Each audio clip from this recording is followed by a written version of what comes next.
白雲穿越時空到未來畫幅畫，我哋點樣去利用白雲嚟表達我哋想表達嘅嘢呢？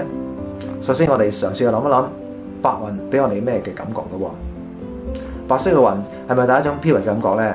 好多時雲嘅造型變化多端，可以由一個形態去到另一個形態。我哋可以利用擬人法，將一嚿白雲變成我哋想表達嘅嘢，令我哋聯想起唔同嘅人物或者動物。有冇啲咩人物或者動物，甚至乎生物可以作為呢個題目嘅主角呢？而穿越時空到未來，究竟係由一個乜嘢嘅時空去到另一個咩樣嘅時空呢？而由呢兩個時空嘅過渡期間裏面，遇到啲咩嘢令到佢有啲咩變化？我哋可唔可以用咁樣嘅形式去幫我哋思考呢？例如，如果我哋講社會議題嘅話，可唔可以由一個貧窮嘅時空變做一個富有嘅時空呢？而白雲會唔會一個主角？或者係載體，令我哋由一個貧窮嘅處境去到一個富有嘅處境呢？除咗咁樣之外，我哋可唔可以諗另一個處境呢？記住，對比都係一個好重要嘅手法。